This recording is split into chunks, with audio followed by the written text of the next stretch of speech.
सोचिए जरा, घने जंगलों के बीच एक छोटा सा गांव, और वहां एक सदियों पुराना शिव मंदिर। पर यह कोई मामूली मंदिर नहीं है। इसकी दीवारों में एक ऐसा राज छिपा है जो पीढ़ियों से गांव वालों के दिलों में डर और श्रद्धा दोनों एक साथ जगाता आया है। तो चलिए आज उसी रहस्य की तह तक चलते हैं। और इस कहानी की शुरुआत होती है इन दो शब्दों से। कहते हैं, इन्हीं शब्दों में आप समझिए इस पूरे गांव की आत्मा बसती है। ये वो कहानी है जो वहां के हर बच्चे, बूढ़े और जवान की सांसों में घुली हुई है। रात का ये पहर बहुत खास है। मतलब जब सारा गांव गहरी नींद में होता है, तब इस मंदिर में कुछ जागता है। गांव वालों के लिए 12 बजना सिर्फ वक्त बदलना नहीं है, बल्कि एक अनदेखी, अनसुनी दुनिया के दरवाजे का खुलना है। और ये रही वो जगह, कहानी का बिल्कुल सेंटर पॉइंट। दिन में तो यहाँ भक्तों की आस्था से रौनक रहती है, लेकिन जैसे ही सूरज ढलता है, इस जगह पर एक अजीब सा सन्नाटा और खौफ छा जाता है। कोई भी नहीं। हाँ, ये गांव का एक अनलिखा कानून है जिसे हर कोई मानता है। अब इसे डर कह लीजिए या सम्मान, पर रात में उस मंदिर की चौखट पार करने की हिम्मत किसी में नहीं, क्योंकि सबको पता है कि उस वक्त वहां कोई और आता है। और यही तो वो सवाल है जो सालों से इस गांव की हवा में तैर रहा है। हर सुबह जब लोग शिवलिंग पर ताज़ा जल चढ़ा देखते हैं, तो सबके मन में एक ही बात आती है कि आखिर ये अदृश्य भक्त है कौन? तो ये थी गांव वालों की कहानी। उनके लिए ये एक पवित्र जगह है, जहां दिन में महादेव हैं और रात में कोई अलौकिक शक्ति उनकी पूजा करने आती है। लेकिन जैसा हर कहानी में होता है, इसमें भी एक ट्विस्ट आया। और ये ट्विस्ट लेकर आया एक ऐसा शख्स जो इन बातों को नहीं मानता था।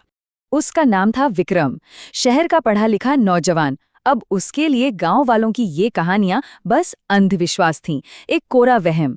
और उसने ठान लिया कि वो इस सो कॉल्ड रहस्य का पर्दाफाश करके ही मानेगा।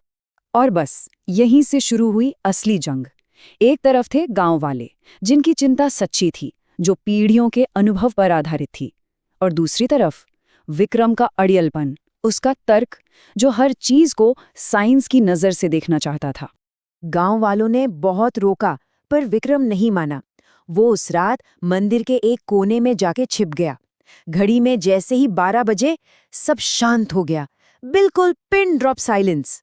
और फिर जो हुआ, उसकी विक्रम ने सपने में भी कल्पना नहीं की थी। एकदम से टन टन टन मंदिर की घंटी अपने आप बजने लगी। विक्रम का तो दिल ही बैठ गया। वो कुछ समझ पाता इससे पहले ही अंधेरे में रखा दिया खुद जल उठा, और फिर मंदिर के वो भारी दरवाजे चर करके अपने आप खुल गए, जैसे किसी का स्वागत कर रहे हों। और आखिर में जो विक्रम ने अपनी आंखों से देखा, उस पर यकीन करना नामुमकिन था। शिवलिंग पर अपने आप जल की धार बह रही थी। विक्रम का सारा तर्क, सारा साइंस उस एक पल में जैसे भाप बनकर उड़ गया। उसे समझ आ गया कि ये कोई डरावनी घटना नहीं है, ये तो पूजा हो रही थी, पूरी श्रद्धा से, पूरे भाव से। और ठीक उसी पल पूरा मंदिर एक तेज रोशनी से जगमगा उठा। विक्रम की आंखें चौंधिया गई, और उस रोशनी के बीच उसने एक दिव्य छवि देखी। जटाधारी, त्रिनेत्र, गले में सर्प। अरे, उसके सामने खुद महादेव खड़े थे। विक्रम तो बस देखता ही रह गया। विक्रम ने हिम्मत करके कांपती आवाज में पूछा, प्रभु, ये कौन है जो हर रात आपकी पूजा करता है? और तब भगवान शिव ने उस राज को खोला जो सदियों से इस मंदिर में दफन था। महादेव ने बताया कि ये कोई भूत या साया नहीं है, ये एक भक्त की आत्मा है। एक ऐसी आत्मा जिसकी भक्ति इतनी गहरी थी कि मौत भी उसे प्रभु से अलग नहीं कर पाई। जीते जी उसकी पूजा अधूरी रह गई थी, बस उसी को पूरा करने वो हर रात यहाँ आती है। कहानी सालों पुरानी थी। एक बहुत ही गरीब भक्त था जो हर रात यहाँ पूजा करता था। फिर एक दिन अचानक उसकी मौत हो गई और उसकी वो रात की पूजा अधूरी रह गई। लेकिन उसकी लगन इतनी पक्की थी कि उसकी आत्मा यहीं रह गई, हर रात अपनी अधूरी पूजा को पूरा करने के लिए। और आज विक्रम की मौजूदगी ने और उस आत्मा की भक्ति ने उसे मोक्ष दिला दिया। तो उस आत्मा को तो मुक्ति मिल गई, और इसी के साथ एक कहानी खत्म हुई और एक नई कहानी शुरू हो गई। उस रात विक्रम को सिर्फ एक रहस्य का जवाब नहीं मिला, उसे अपने जीवन का एक नया मकसद मिल गया। तर्क की दुनिया से निकलकर वो श्रद्धा की दुनिया में आ चुका था। अगली सुबह जब गांव वाले डरते डरते मंदिर पहुंचे तो उन्होंने जो देखा वो हैरान करने वाला था। विक्रम शिवलिंग के सामने शांत बैठा था। उसकी आंखों से आंसू बह रहे थे और चेहरे पर एक अजीब सी दिव्य शांति थी। और बस उस दिन के बाद गांव वालों का डर खत्म हो गया, क्योंकि अब उन्हें पता था कि रात 12 बजे मंदिर में कौन आता है। विक्रम, जो इन सब बातों को अंधविश्वास कहता था, अब खुद उस मंदिर का नया भक्त बन चुका था। उस अधूरी भक्ति की विरासत को अब वो आगे बढ़ा रहा था।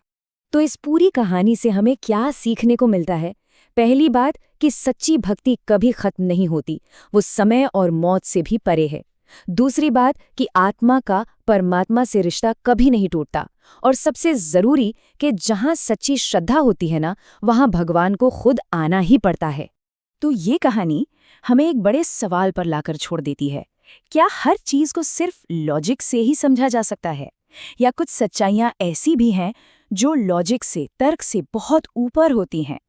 क्या वाकई सच्ची भक्ति समय और मृत्यु से भी ज्यादा शक्तिशाली है? सोचिएगा जरूर।